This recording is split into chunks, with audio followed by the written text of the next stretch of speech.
জগন্নাথ ধামটা খুব গায়ে লেগেছে না?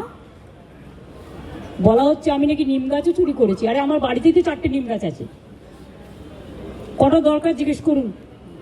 আমাদের চুরি করতে হয় না। চুরি বিদ্যা ভয়ঙ্করী যদি যে পরে ধরা। যারা চোর, mother of thieves at south most. চোরের মায়ের বড় গলা, চোর কি মায়ের জোরসে বলে।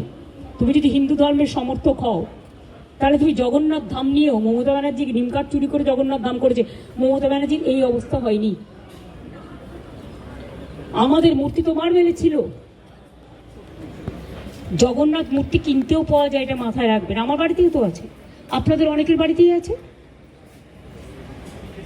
ওটা নিয়ে এসছেন দৈত্যপতি, যে জায়গা থেকে বলছে সে জায়গা থেকে নয়। তাকে কাল ডাকা হয়েছিল, আমি শুনেছি। তিনি স্টেট বলে দিয়েছেন, না তোমরা যেটা বলছো সেটা নয়, এটা আমি আমার নিজে অন্য জায়গা থেকে করেছি। আমি শুনেছি তাকে আবার কোশ্চেন করা হয়েছে, তুমি কেন পুজো করতে গেছিলে? নোটিফিকেশন দিয়েছে কেউ যাবে না জগন্নাথ ধামে, কোন পুরোহিত। আবার তাকে বলা হচ্ছে কি একটা যেন বলেছে, 3টে পয়েন্ট বলেছে, আমি দেখলাম কোনো একটা মিডিয়াতে। এত গায়ে লাগছে কেন? আমরা তো সবাই পুরীতে যাই, কই আমরা তো এই কোশ্চেন করি না।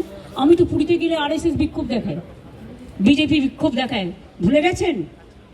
লজ্জা করে না? আর জগন্নাথ ধাম নিয়ে এত হিংসা। গোটা পৃথিবীব্যাপী মহাপ্রভুর ভক্তরা বলছে 1000 মন্দির হোক, ধামের পরিবর্তন হবে না, 4 ধামের পরিবর্তন হবে না। পঞ্চম ধাম, ষষ্ঠ ধাম, সপ্তম ধাম চটিচাটারা স্বীকার করতে পারেন। কি ভাষা!